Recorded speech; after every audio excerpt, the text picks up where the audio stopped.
Hai, selamat datang di Galeri Movie. Channel ini membahas alur cerita film dari berbagai genre. Di sini kita akan mengulas sekaligus merekomendasikan film-film yang tidak terlalu populer tetapi layak untuk ditonton. Dan tentunya bisa menambah wawasan kalian para penggemar film. Bagi kalian yang baru saja bergabung, aku ucapkan terima kasih dan salam kenal.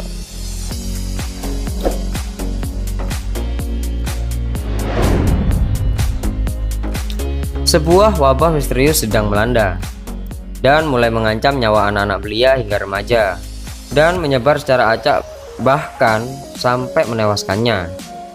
Nama penyakit ini adalah IEAN atau dalam istilah bahasa Indonesianya kita sebut degenerasi syaraf akut remaja idiopatik. Pemerintah Amerika Serikat bergerak cepat untuk mengatasi pandemi ini. Mereka yang dianggap memiliki kecenderungan dan tanda terserang wabah segera diamankan di sebuah pusat penelitian. Mereka dianggap berbahaya bagi masyarakat karena mempunyai kekuatan super yang mereka sendiri pun belum mampu mengendalikannya, sehingga akan berdampak sangat fatal jika suatu saat nanti kekuatan super mereka ini keluar tak terkendali. Oleh karenanya, sebagian anak-anak yang masih hidup dimasukkan ke dalam sebuah camp khusus dan terisolasi dari dunia luar. Di sana mereka akan dikelompokkan berdasarkan warna, yakni hijau untuk mereka yang mempunyai kelebihan IQ dan kecerdasan logika, biru untuk mereka yang mempunyai kemampuan telekinesis atau kekuatan yang mampu menggerakkan benda tanpa menyentuhnya, warna emas untuk mereka yang mampu memanipulasi medan listrik, dan warna merah serta orange. Untuk kedua warna tersebut sangat jarang ditemukan karena mereka ini yang paling berbahaya, sehingga harus langsung dimusnahkan saat itu juga. Film ini merupakan sinema live action, diadaptasi dari novel karya Alexander Bracken yang disutradarai oleh Jennifer Yuh Nielsen. Para pemeran di film ini diantaranya Amandla Stenberg sebagai Ruby Daly, Harris Dickinson sebagai Liam, Mia Chae sebagai Zhu, Skyland Brook sebagai Chubbs, Mandy Moore sebagai Dr. Cat, dan beberapa pemain pendukung lainnya. Seperti apa keseruan mereka? Langsung saja kita ke pembahasannya. Sebagai peringatan, video ini mengandung full spoiler content. Jadi, untuk kalian yang anti spoiler, aku saranin close video ini sekarang juga. Tapi jika kalian masih ngeyel, ya kita langsung gaskan aja.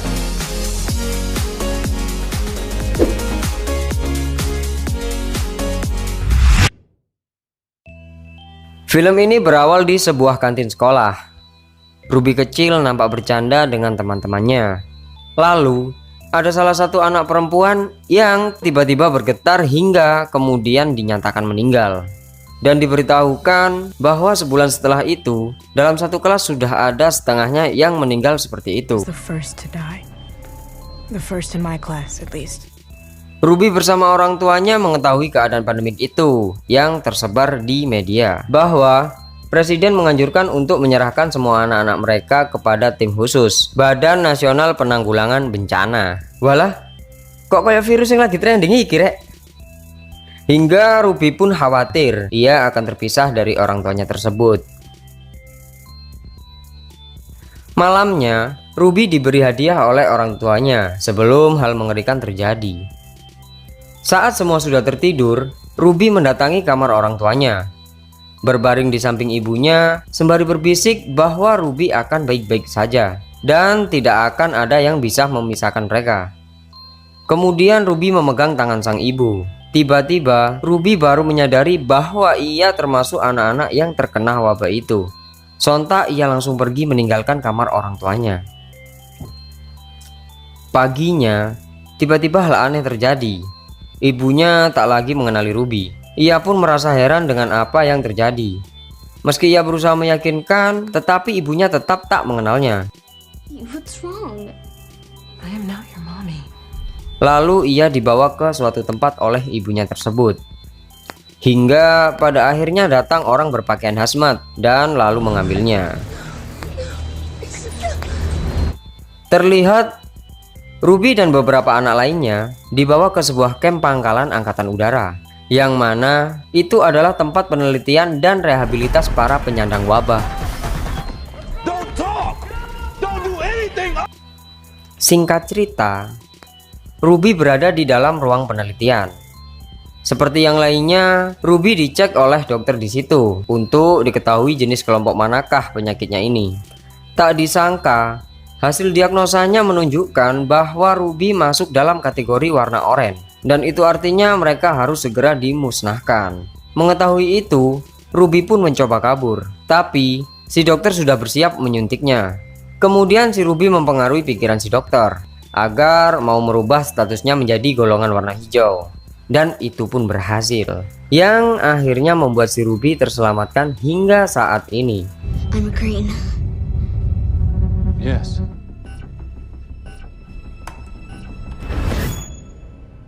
You're green.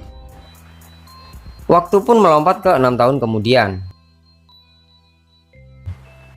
Terlihat Ruby yang sudah tumbuh remaja beserta pasien lainnya melakukan aktivitas rehabilitasnya di camp tersebut. Datanglah Dr. Cat yang hendak memeriksa keadaan Ruby. Ternyata Dr. Cat tersebut mengetahui semua tentang Ruby. Ia datang ingin membantu Ruby untuk keluar dari camp itu. Akhirnya Ruby berhasil lolos sebelum mereka semua membawanya untuk dimusnahkan, karena mereka juga sudah mengetahuinya.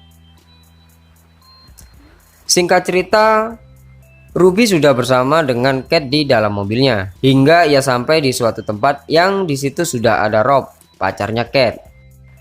Ruby disuruh untuk mandi dan mengganti bajunya di sebuah bekas minimarket di sebelah mereka saat itu. Ketika hendak melakukannya, tiba-tiba Ruby dikagetkan dengan munculnya seorang bocah yang akan mengambil beberapa makanan di situ. Ruby mencoba memanggilnya, tetapi karena merasa terancam, si gadis kecil ini pun mengeluarkan semacam aliran listrik hingga seisi ruangan mengalami konsleting. Semakin penasaran, Ruby pun terus mengejarnya, berharap ia bisa ikut dengan si gadis kecil ini. Melihat Ruby nampak serius, gadis itu pun akhirnya memperbolehkannya masuk ke dalam mobil yang ia gunakan bersama teman-temannya. Tak lama, kedua temannya datang dan kemudian pergi dengan mobilnya tersebut. Sementara Cat dan Rob berusaha mengejarnya untuk mendapatkan Ruby kembali. Di dalam mobil itulah Ruby akhirnya mendapatkan 3 teman baru yang sama-sama mempunyai kekuatan super. Dia adalah Zoo, si gadis kecil tadi, yang mempunyai golongan warna emas, Liam golongan warna biru, dan Chubbs dia adalah golongan warna hijau. Mereka memiliki kelebihan dan kekuatannya masing-masing sesuai dengan kriteria warnanya, seperti yang saya jelaskan di awal tadi. Dari arah berlawanan, mereka dihadang oleh seorang pelacak dari kamp penampungan itu untuk menangkapnya, dan di situ terjadi aksi kejar-kejaran. Namun pada akhirnya Ruby dan kawan-kawan berhasil lolos.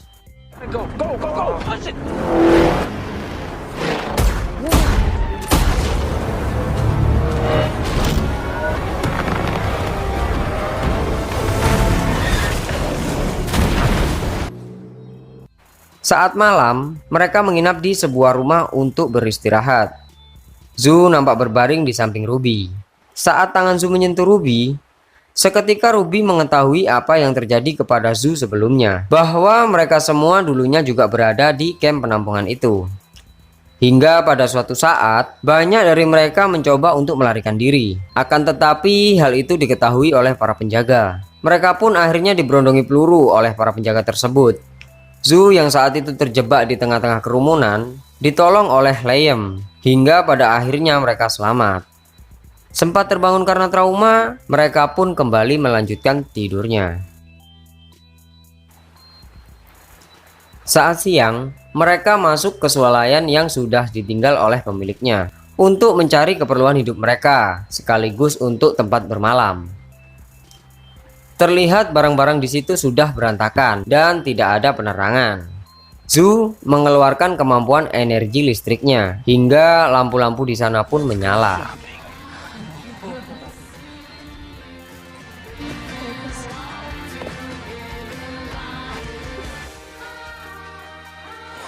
Singkat cerita, mereka mempertanyakan tentang DEO, semacam kode yang masih rahasia.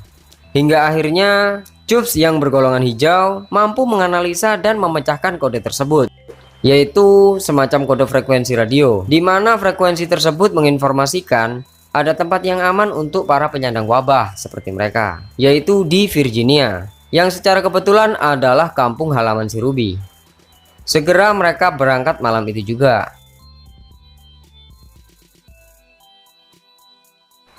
Paginya mereka tiba di kota itu.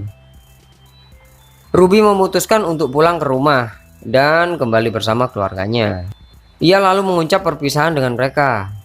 Akan tetapi, setelah sampai di rumahnya, Ruby memutuskan untuk tidak lagi menemui orang tuanya dikarenakan suatu hal yang pada akhir video ini nanti dijelaskan, yang itu membuat Ruby terlihat bersedih dan nampak putus asa. Datang si Liam untuk mencoba sedikit menghiburnya. Kemudian ia pun kembali kepada teman-temannya. Saat hendak ke mobil, tiba-tiba mereka dilumpuhkan oleh seorang pelacak dari kamp penampungan yang mengejar mereka.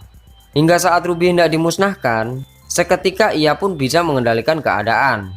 Seperti yang kita tahu, si Ruby ini adalah golongan orange. Artinya, ia mempunyai kekuatan pikiran yang mampu mempengaruhi segala sesuatunya, termasuk yang ia lakukan kepada si pelacak tersebut. Dengan kemampuannya itu, ia mempengaruhi pikiran si pelacak tersebut, yang pada akhirnya mereka bisa terbebas darinya. Setelah kejadian itu, mereka menganggap bahwa informasi yang mereka dapatkan dari frekuensi itu ternyata hanyalah jebakan. Yah, hoak tiba Irek. Mereka pun akhirnya melanjutkan perjalanannya. Sesampainya di tengah hutan, tiba-tiba mereka ditembaki oleh sekelompok remaja berpakaian ala militer. Salah satu pemuda dari prajurit tersebut mengenal Liam. Ternyata mereka adalah kelompok remaja seperti halnya Ruby dan kawan-kawan yang masih hidup dan sedang bersembunyi di tengah hutan. Hal itu dilakukan untuk melindungi kelompoknya. Lalu, Ruby dan kawan-kawan diajak ke tempat persembunyian mereka. Dan benar saja, di tempat itu banyak sekali anak-anak hingga remaja yang memiliki penyakit yang sama dengan mereka. Ternyata tempat inilah yang dimaksud dalam informasi yang didapatnya dari frekuensi tadi. Eyalah, ternyata iki rek banggone. Akhirnya usaha dan harapan mereka pun tak sia-sia. Mereka pun lalu dipertemukan dengan Lek, pemimpin anggota di situ, yang katanya sudah menanti mereka. Singkat cerita, Lek mengetahui bahwa Ruby termasuk dalam golongan orange. Dan ternyata Lek juga sama-sama berwarna orange. Dengan kemampuannya, Lek melihat bahwa Ruby mempunyai kekuatan yang luar biasa, yang jauh melebihi kekuatannya. Tetapi Ruby ini tidak tahu cara menggunakannya. Maka dari itu, Lek akan membantu agar Ruby bisa mengendalikannya. Sekaligus Lek ingin ikut mempelajarinya. Lek ini adalah anak dari presiden. Mengetahui bahwa ia memiliki kelainan itu, ayahnya mencoba ingin memusnahkannya. Lek mencoba berontak, tapi apalah daya, tangan tak sampai. Iku kan lagu rek. Maksudnya ia tak bisa melawan mereka. Hingga akhirnya ia berhasil melarikan diri sampai saat ini. Kejadian itu digambarkannya kepada Ruby lewat memori pikiran. Karena hal itulah, Lek ingin mendapatkan kekuatan seperti yang dimiliki Ruby, yaitu dapat menghapus memori seseorang hingga orang tersebut tak lagi mengenalnya. Seperti yang dilakukan Ruby kepada orang tuanya di awal film tadi. Iya, saat itu sebenarnya Ruby telah menghapus memori orang tuanya sehingga mereka tak lagi mengenal Ruby. Hal itu terjadi secara tidak sengaja dan di luar kendalinya. Tiba saatnya berlatih. Lek menghubungkan pikirannya dengan pikiran si Ruby untuk membantunya mengenali sekaligus mengendalikan kekuatannya tersebut. Setelah sedikit mengetahui rahasia kekuatan itu, Lek dalam imajinasinya menuntun Ruby sampai ke sebuah ranjang.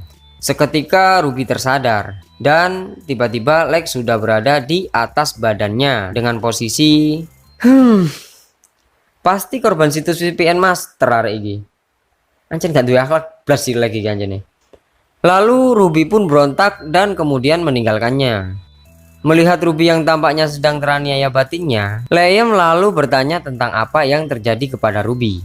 Karena tak kuasa untuk mengatakannya langsung, Ruby pun menjelaskan lewat kekuatan pikirannya. Sontak Liam ingin menghajar Lex saat itu juga. Aku jadi pengen ngantemi sih. Tetapi hal itu ditahan oleh Ruby dan menyarankan untuk sebaiknya meninggalkan kelompok mereka ini. Malam harinya, saat anak-anak yang lain berselancar ke alam mimpinya, mereka, Ruby, Liam, Zoo, dan juga Chubbs diam-diam meninggalkan tempat itu. Ketika sampai depan, mereka dihadang oleh prajurit penjaga kamp penelitian. Si Liam yang bergolongan biru menggunakan kekuatannya untuk melawan si komandan tersebut hingga terpental. Tiba-tiba, Liam kehilangan kekuatannya dan nampak lemas tak berdaya. Ternyata Lex lah yang melakukannya. Walah. Mungkin dari kalian ada yang berpikir bahwa Lex memberikan tempat yang aman bagi mereka, lalu kemudian akan menjadi anggota baru di grupnya Ruby dan kawan-kawan.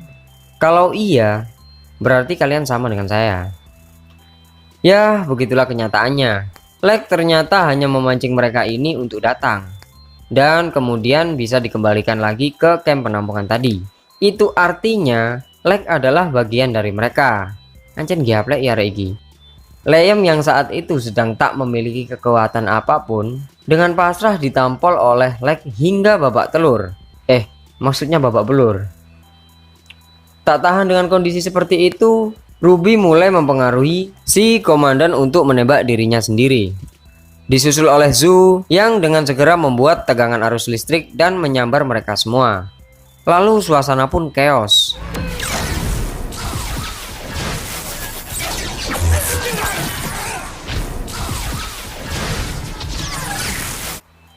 Karena kalah jumlah, Ruby dan kawan-kawan pun berupaya melarikan diri. Namun anggota mereka lainnya turun dari helikopter dan membawa beberapa pasukan khusus. Ya, mereka adalah para remaja yang bergolongan merah yang mempunyai kemampuan menyembur api dari dalam mulutnya. Dan suasana pun semakin tak terkendali.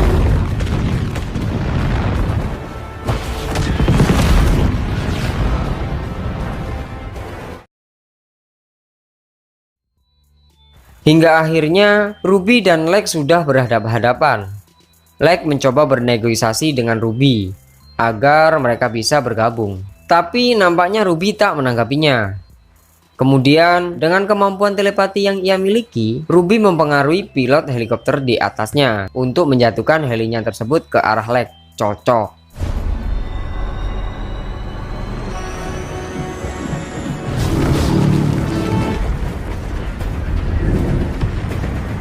Chubbs menyelamatkan Ruby yang hampir saja terkena sambaran api dari ledakan helikopter tadi dan menyebabkan si Chubbs terkena luka bakar yang cukup parah. Saat keadaan mulai tenang, Ruby berserta Liam mendampingi Chubbs yang sedang sekarat. Tak tega melihat keadaannya seperti itu, Ruby lalu menghubungi Kate lewat alat pelacak yang sebelumnya diberikan kepadanya. Tak lama, Kate berserta timnya pun datang dan membawa mereka semua untuk mendapatkan perawatan. Saat terbangun, Ruby sudah berada di markasnya Kate. Ruby lalu menanyakan keadaan teman-temannya, khususnya Liam. Kate dan pacarnya menjelaskan kepada Ruby bahwa Liam sudah terlalu banyak mengetahui tentang markas tersebut dan dia tidak bisa tinggal bersama mereka. Kate hanya membutuhkan Ruby saja untuk bergabung bersama mereka. Akhirnya Ruby pun mengerti dan ingin melakukan sesuatu kepada Liam untuk terakhir kalinya. Saat di kamar Liam, Ruby melepas kangennya karena sebentar lagi mereka akan segera berpisah untuk selamanya. Ruby dengan halus mencium bibir si Liam sambil berimajinasi. Bukan berimajinasi soal itu ya. Tapi bersama dengan momen itu, Ruby melakukan kemampuannya, yaitu menghapus semua kenangan Liam bersamanya, seperti yang ia lakukan terhadap orang tuanya di awal tadi. Tapi kali ini Ruby melakukannya secara sadar, yang itu artinya Ruby sudah bisa mengendalikan kekuatannya itu secara total. Dan setelah ciuman itu berakhir, Liam pun sudah tak lagi mengenali Ruby. Wah, mantep iki koyo lek nglalekno utang ya. Atau bisa juga untuk ngelupain mantan. Halah. Di akhir film, kita diperlihatkan masing-masing dari tokoh ini menentukan hidupnya. Zhu sudah bersama keluarga barunya. Chups sedang dirawat dan tinggal menunggu kesehatannya membaik. Liam mencari petualangan di kehidupan barunya. Dan si arek gaplei, Lek maksudnya, terlihat masih selamat dari kejadian yang menimpanya tadi dan sedang berada di hadapan ribuan pasukan militer. Dan Ruby nampak berdiri bak pemimpin para anggota barunya.